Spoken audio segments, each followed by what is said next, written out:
What in the world are we doing as a society when we say, no, you can't marry that person who you love? Hi, I'm Peter Knight with Daily Extra, and I'm here with Ryan White and Ben Connor, the directors of The Case Against 8. Welcome. Thank you. So maybe to get things started, you could just tell us a little bit about your film. Our film is The Case Against 8, and it's a film about the plaintiffs and the lawyers behind the lawsuit against Proposition 8, which was California's ban on same-sex marriage. And these people took this lawsuit to the U.S. Supreme Court and overturned that ban, resulting in the marriage of our plaintiffs and thousands of other Californians.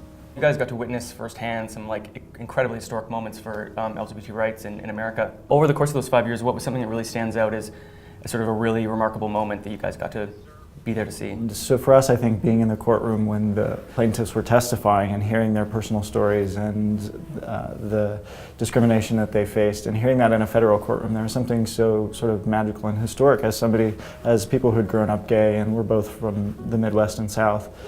So hearing those stories are things that I think we learned a lot about ourselves through that trial.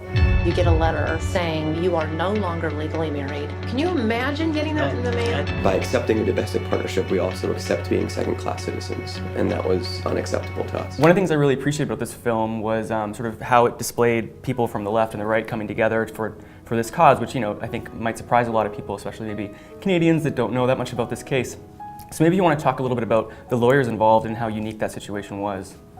Yeah, that's one of the ideas that really drew us to this story was that Ted Olson and David Boyce, who had been Al Gore's and George Bush's opposing attorneys in Bush v. Gore, were joining this case, which I think sent a message to the whole world that this wasn't a partisan issue. And this was really the first time that the issue of marriage equality was being discussed in that way in the U.S. The most prominent conservative lawyer in America might be interested. I was somehow a traitor to conservative beliefs. Marriage is a conservative value.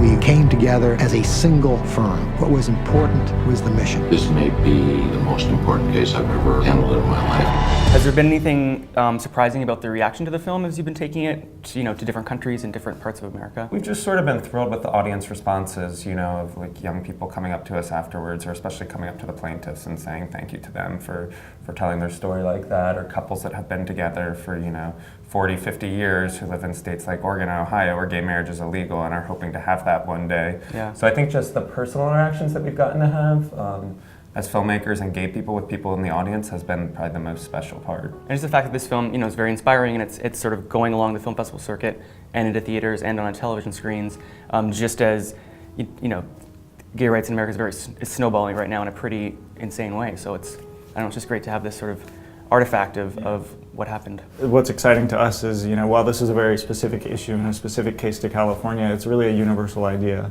And we're excited that people are appreciating that. Well, thanks so much for being here with us. Our case will be heard in front of the U.S. Supreme Court. It's such an emotional day. Smile, relax.